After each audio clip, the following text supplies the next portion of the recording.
Estaremos falando sobre um assunto intrigante, preocupante e que muitas pessoas têm temor, têm medo sobre o juízo final. Um fato real que irá acontecer de modo a julgar as pessoas segundo o seu comportamento, segundo a forma em que viveu neste mundo, desprezando a Cristo. Eu quero trazer para você que haverá uma audiência entre este juiz chamado Jesus Cristo e os seres humanos. Então, quero trazer a você essa forma tão especial de avisar os seres humanos através de um livro, o livro da Revelação, o livro do Apocalipse. Eu costumo colocar uma expressão de que Jesus, antes do juízo final, ele nos dá dicas, ele nos dá avisos. Eu chamo isso de avisos proféticos. Um dia, quando Jesus falava sobre alguma coisa que se referia à sua volta, os discípulos em torno dele disseram: Mestre, qual será o sinal ou os sinais da tua vinda e do fim do mundo?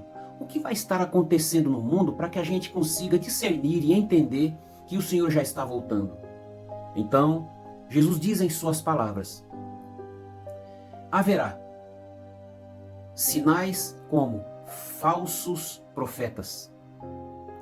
Haverá sinais onde haverão guerras e ameaças de guerras, dizendo que nós precisamos prestar atenção nesses sinais.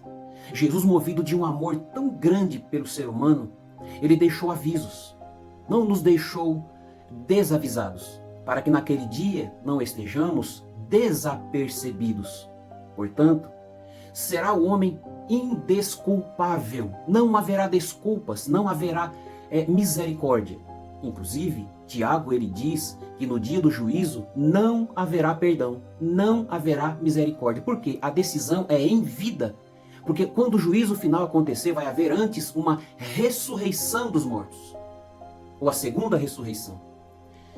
Portanto, Jesus foi trazendo então sinais. Por exemplo, fomes. Vocês têm visto isso no mundo? Temos visto. Pestes. Não vou detalhar todas as pestes e fomes. Jesus falou que haveriam terremotos em muitos lugares. E isso temos visto. Todos esses sinais já estão acontecendo. Jesus também falou tudo isso no capítulo 24, a partir do versículo 3. Vocês vão notar estes sinais de Mateus. Mateus 24, a partir do versículo 3. Pode ler do versículo 1 em diante, e você vai achar muitos desses sinais que estou falando aqui. Jesus falou sobre a Inquisição. Jesus falou que nós seríamos mortos, os cristãos, os protestantes, aqueles que amam a Cristo e não fogem, não abrem mão da doutrina bíblica cristã. Não abrem mão. Portanto, ele diz que seríamos perseguidos por causa do nome dele, por causa do nome de Jesus, por estarmos pregando o nome de Jesus, por estarmos falando que Jesus vai voltar, por estarmos pregando a cruz de Cristo, aquele Jesus que salva, que perdoa, que transforma, que dá paz. Jesus trouxe promessas da vida eterna nos céus, mas ele sabia que muitas pessoas não queriam aceitar, não iriam desejar servi-lo. Mas para que não sejam eles indesculpáveis naquele dia, ele deixou avisos que nós, os cristãos, seríamos perseguidos por causa do nome dele. Jesus, ele disse que haveriam falsos cristos, pessoas que surgiriam se dizendo o Cristo. E sabemos de alguns nomes, e isso não é de hoje.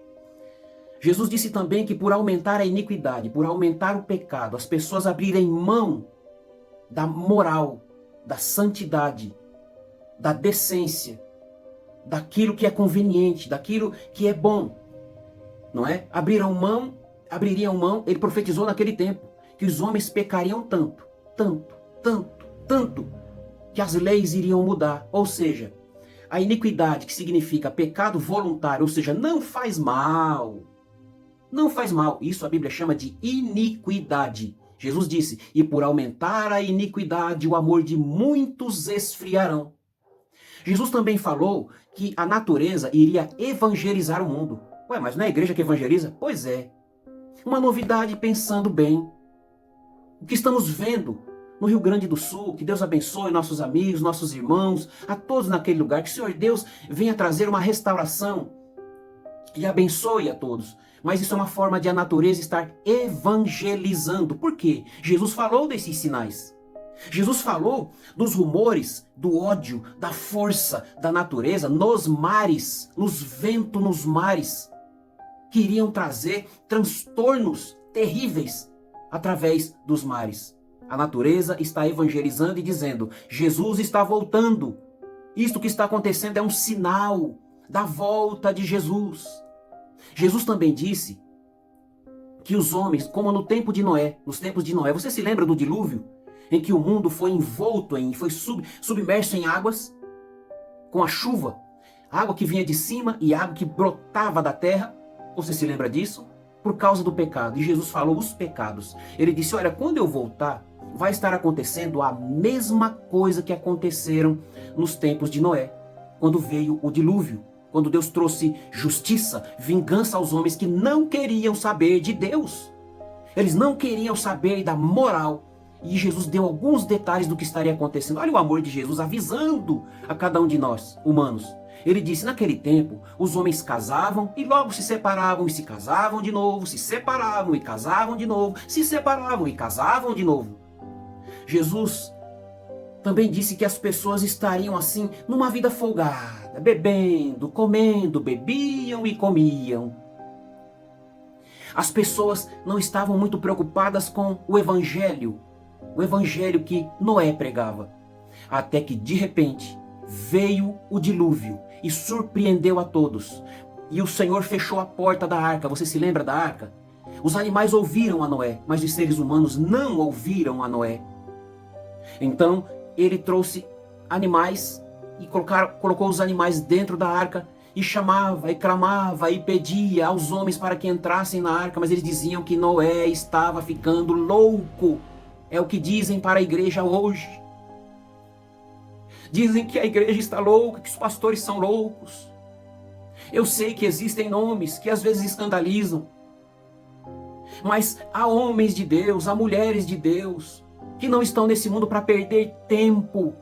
Quem é que vive no mundo para perder o seu tempo? Senão aqueles que não querem saber de Jesus. Não olhem aos maus exemplos, olhem para Jesus, porque Jesus falou que viriam falsos profetas.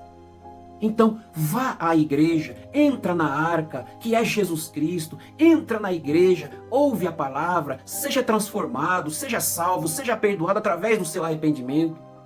Veja como as pessoas viviam.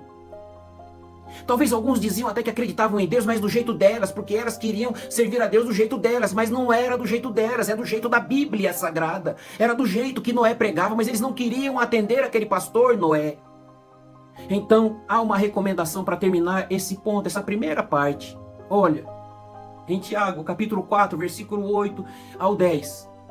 O Senhor Deus diz para você não perder a sua salvação, dizendo: sintam as vossas misérias. Ao invés de ficar sorrindo e fazendo festa, se entristeçam por causa do pecado. E eu profetizo a você dizendo: o teu pecado gera tristeza? O teu pecado está gerando tristeza? Se você não tem tristeza depois que você peca, logo você não está salvo. Você precisa de arrependimento. Ele quer choro, lágrimas depois que você peca, que você erra, o que não é recomendável pecar. Mas se isso acontecer, temos um advogado que é Jesus Cristo, que perdoa os nossos pecados. É Ele quem redime a nossa alma. Mas se você pecar, não fique fazendo festa.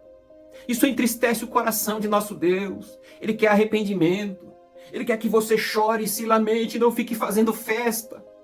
Estamos num tempo que as pessoas estão pecando e se dizendo cristãs, servos e servas de Deus, mas estão fazendo festa.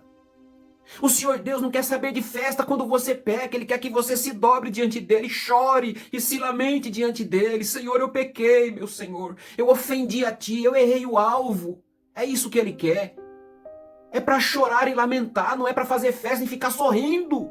Sinta a sua miséria, sintamos a nossa miséria quando nós falhamos, pecamos, erramos.